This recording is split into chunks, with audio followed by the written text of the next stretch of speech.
So me and my wife, we are just out here in the capital city of Namibia, Windhoek. And we've got some time alone, so we decided to just come and take a walk through the main road or the main street in Windhoek.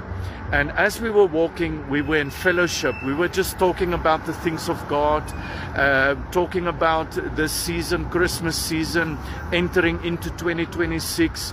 And, you know, just what God has done in our lives. And maybe you can just share with what we observed as we walk and what God laid upon our hearts. Yes.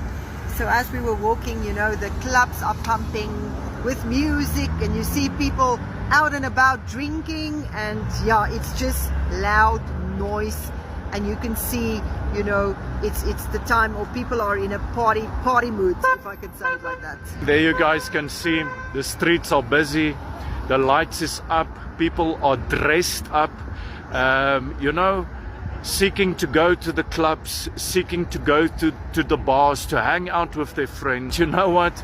That's where evil hangs out. We were once in the world. Listen, God took us out from this setting. You know, once we were in the clubs, we were drinking, we were smoking, we were on the Broadway that led to destruction. But I want to encourage you today. Let's keep Jesus before us all the time.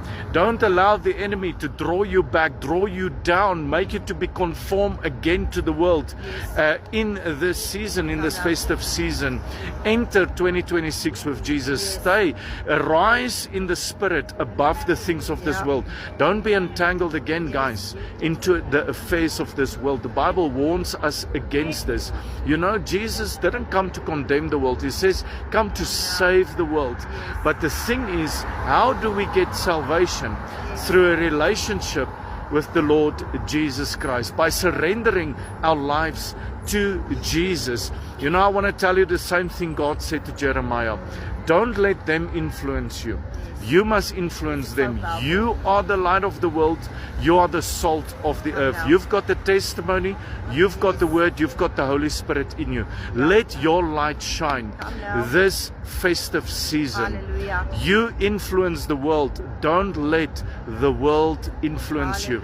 It takes, listen guys, it takes one day, 2 days like that. You are not in fellowship with the Holy Spirit. You are not in your Bible reading. You are not in your worship. And you will see the flesh will come alive again. You will see, you will veer off slowly back onto that broad way.